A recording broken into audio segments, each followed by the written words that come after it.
What's going on, y'all? I'm out here in the shop working on these Fox bodies, and in today's video I'm going to be putting the top end together, or long block together, however you want to word it. And there's going to be a couple how-tos in there. I'm going to show you how to check push rod length, and I'm also going to show you how to set up your adjustable rocker arms.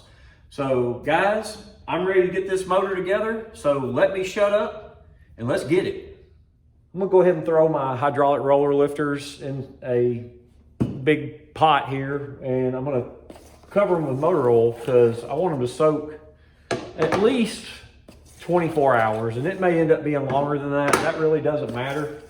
I just want to make sure that when I'm ready to install them, they're ready to go.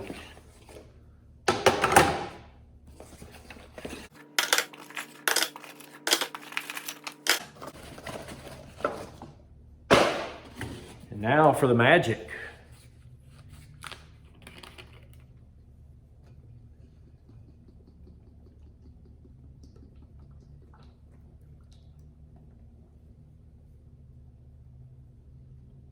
I'm ready to put the camshaft in it, and the first thing you're going to have to do with your new camshaft is put the pin in it.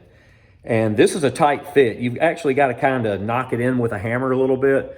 So when you do that, just be sure and put the other end on a block of wood so you're not on the concrete or anything like that. And then you're just going to tap it in lightly. And don't hit this end too hard. Just tap on it real lightly until it bottoms out. And then you're ready to install the cam. Now, the next thing is you're going to have a way to kind of lift this cam up a little bit as you're going deeper into the block. And they do have a cam installation tool. It's a handle that fits on the end of the cam. I'm too cheap to buy one, and I've had this bolt right here for probably about 20 years. And this is going to work just like a cam installation tool. And if you're interested, this thing is a 3/8 bolt coarse thread, and it's about 7 inches long, and it will screw right into the end of your camshaft, and you can use it as a cam installation tool. So let me get this thing lubed up, and then we'll get it installed.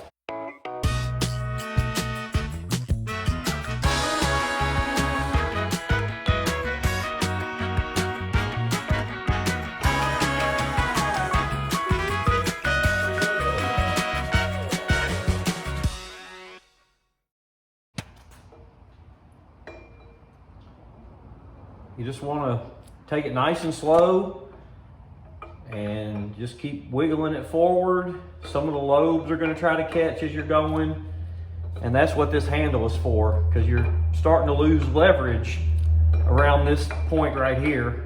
So you just are going to use this to get leverage so you can continue getting the cam in there.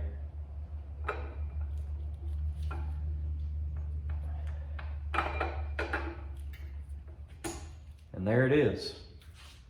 The other thing you want to do is you always want to install the timing chain set to the manufacturer's specifications. Most of the time they go in straight up, especially if you have a custom ground cam like we do. And this one is going in straight up, and all that means is that you're going to line these two dots up just like that. I've got to put the cam thrust plate on before we can put the timing chain set on. And in case you're not aware, it does have a back bottom. But all that means is you're going to flip this and the words are going to go towards the block. And then it only lines up one way. So you really can't mess it up as long as you have the words facing towards the block. I'm going to put the bolts in it. I do like to use just a little dab of blue Loctite on there. And I'm going to be honest with you guys, I don't know the torque specs on these bolts because I don't torque them, I just tighten them down. But I do know that you have to be careful when tightening them down because you will snap the head of that bolt off.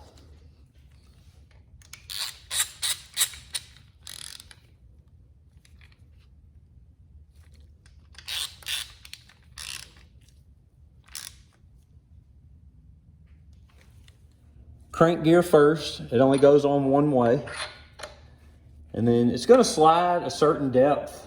And then sometimes you can push it, but you might have to use a dead blow hammer. You don't want to bottom it out all the way just yet. You're probably going to leave a 1/2 inch to a 1/4 inch gap between the back of the gear and the block. That's just going to give you room to get your camshaft gear on. So what you're going to try to do is you're going to try to line these two dots up, and then you're just going to go straight up from there. And they should still be lined up, and that's going to put you in the general vicinity of where your pin is on your camshaft. And once again, you're probably going to need your dead blow hammer, and you're just going to tap it on very lightly.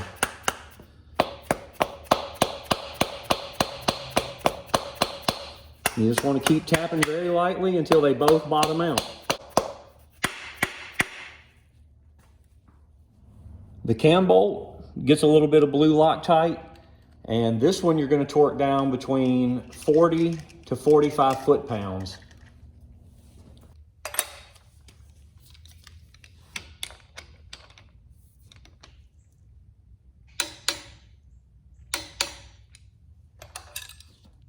I always double check one last time before I install the timing chain cover to make sure that my dots are lined up, and you can see that they are. I like to put a very thin layer of Permatex around these water jackets, and the only reason that I really do that is to hold the gasket in place. That way I'm not fighting with the gasket while I'm trying to get the timing cover on.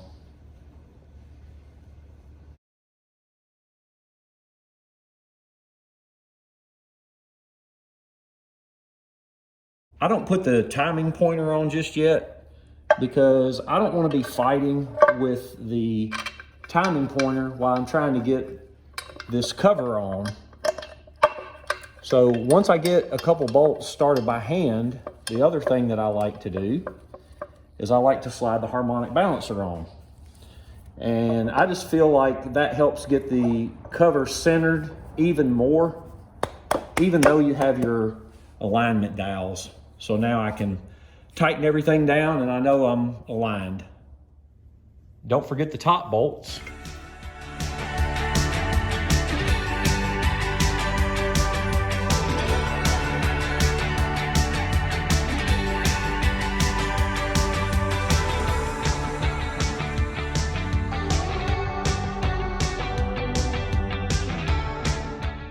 Now that everything is on and tight, and the timing cover is pulled back against the block up on the dowel pins, I'm going to pull these two bolts out and I'm going to get the timing pointer on it.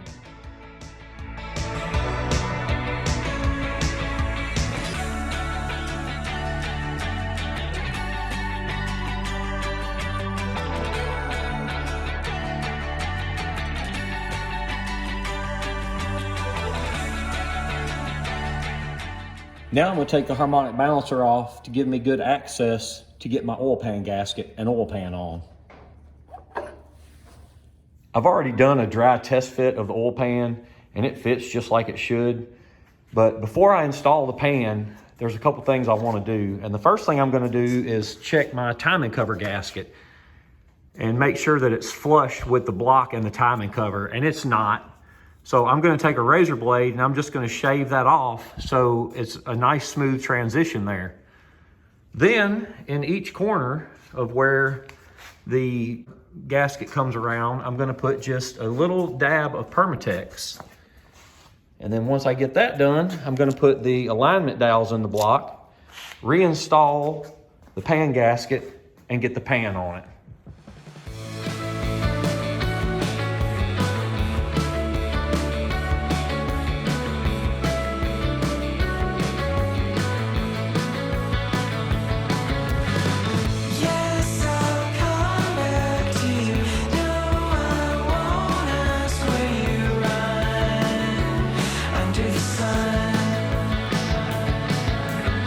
Yes, I'll come back to you, then I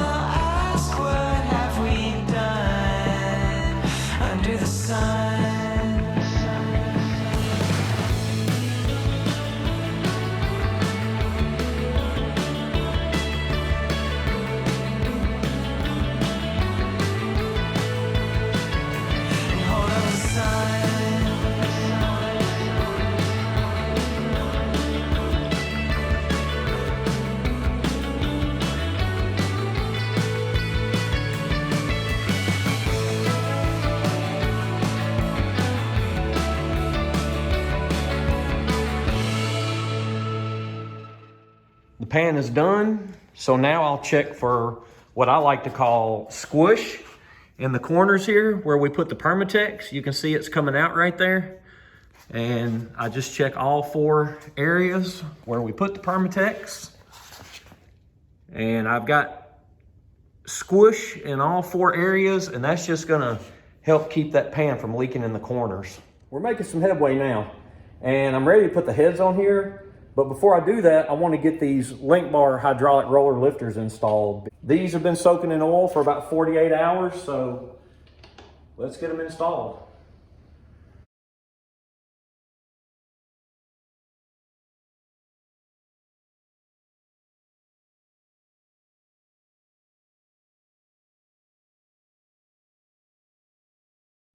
It's almost guaranteed that you're going to get some oil on your head mating surface, so you just want to take a lint-free cloth, and this just has start fluid sprayed on it because start fluid is a good cleaner. And I'm just going to wipe the block down one last time.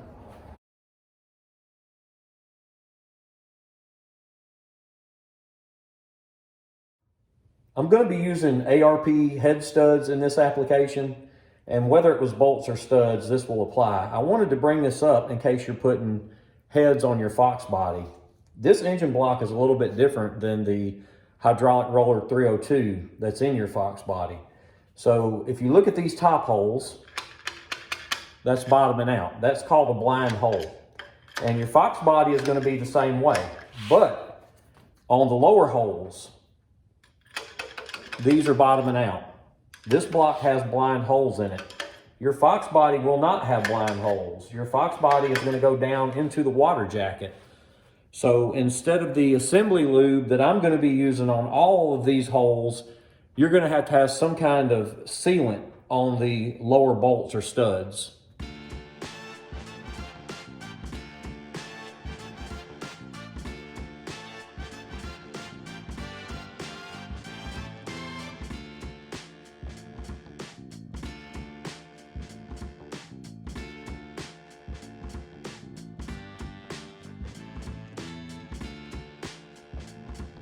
I'm ready to get the head gaskets on it now, and the only thing that you really need to be aware of when putting head gaskets on is that they are labeled with the word front.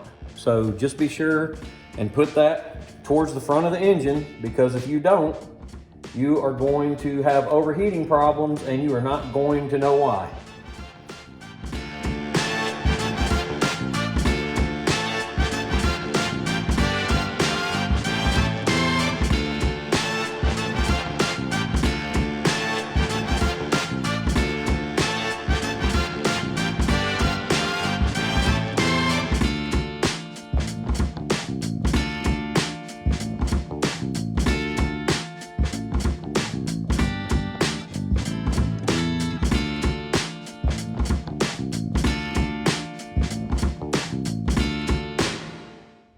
Using a factory torque sequence, I'm going to torque these heads to 110 foot-pounds in 3 equal steps.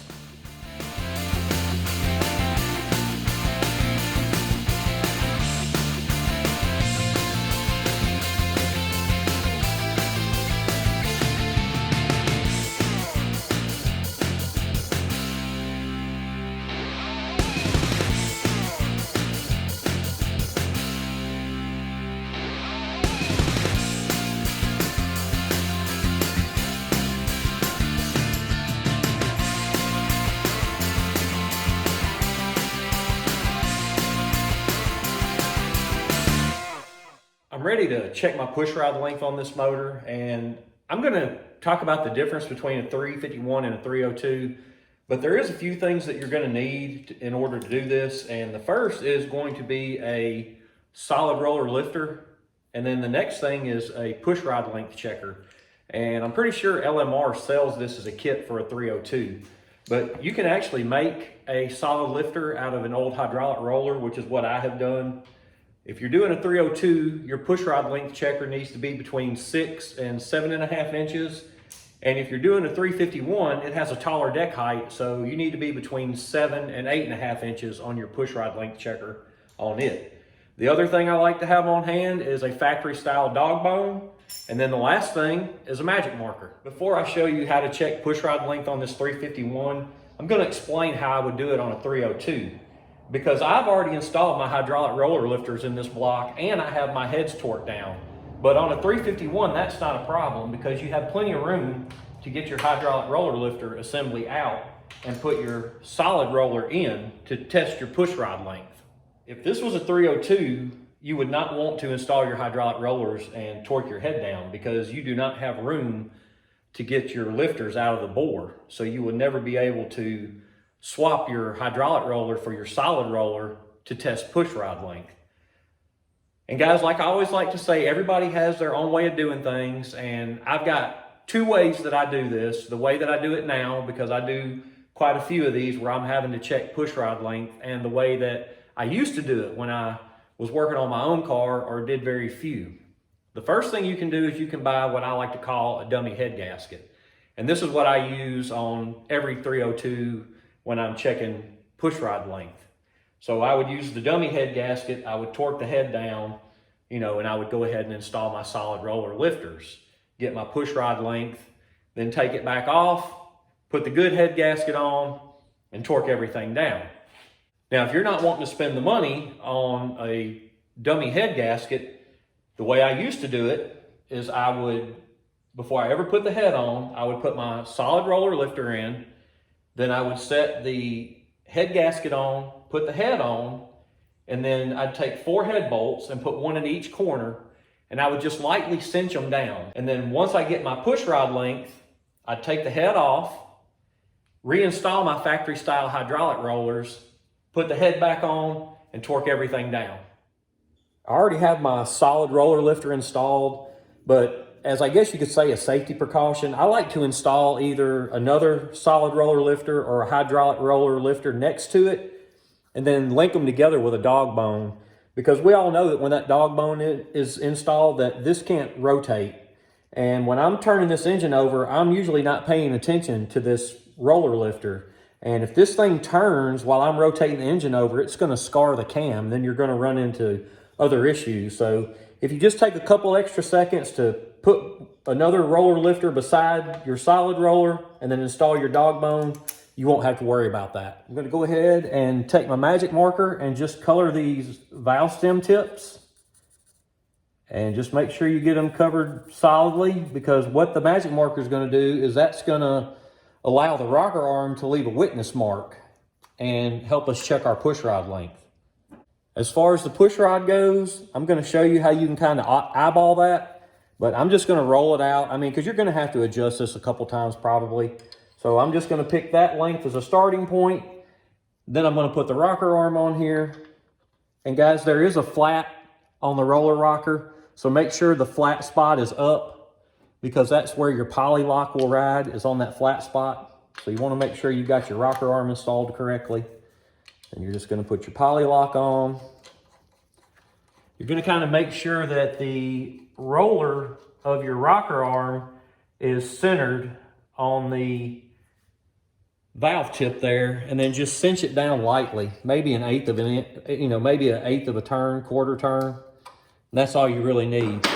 The way I kind of try to get a good starting point for the length of my pushrod length checker is I come to the side, and then I look to see where the roller on the rocker arm is riding on the valve stem.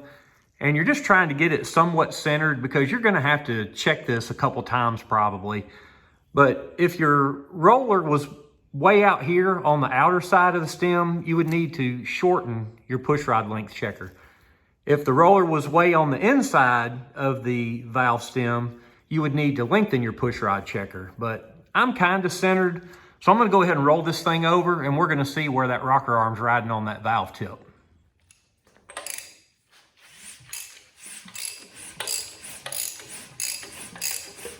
And I generally like to spin this over about 2 times, just so I know I get a good witness mark. Okay, let's pull this off and see what we got.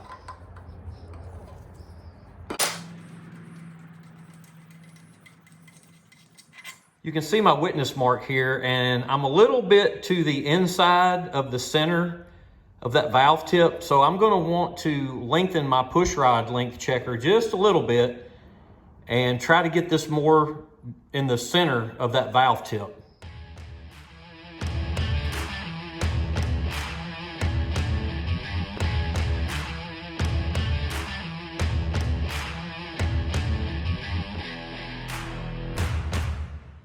So I turned my push rod length checker one turn, and you can see that it did push my witness mark out a little bit. I'm actually going to adjust this one or two more times to try to get it directly in the center of that valve tip.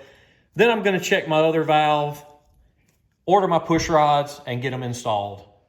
I've got all my push rods installed, and I've set the lash on every cylinder except for number 1. So I'm just going to show you how to set lash with these hydraulic roller lifters and these 1.6 roller rocker arms. So what I like to do is I will roll the engine over until either the intake or the exhaust valve is on the base circle.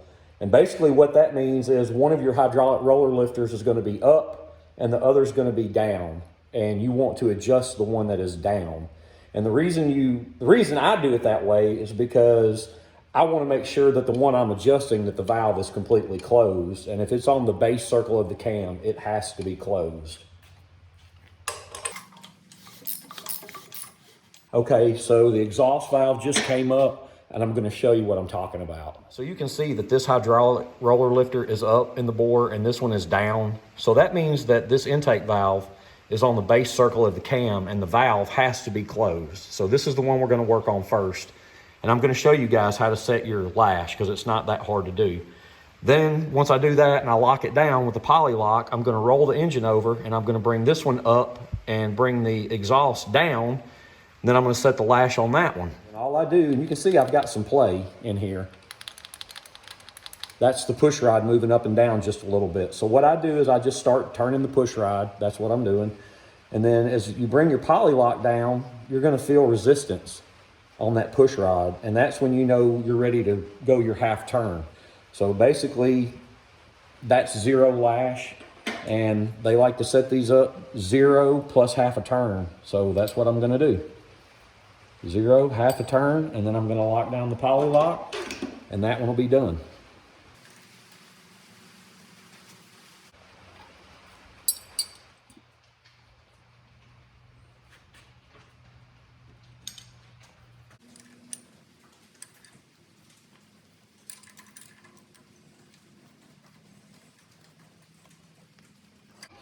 That's it, I'm done. I'm gonna go ahead and wrap this one up, mainly because that video ended up being longer than I ever intended or expected it to be. But you can see there's a lot involved in getting your long block assembly together, and I wanted to cover everything, just for people who may have never seen a long block go together. But guys, I'm excited to get this thing in the car, which leads me to my next video.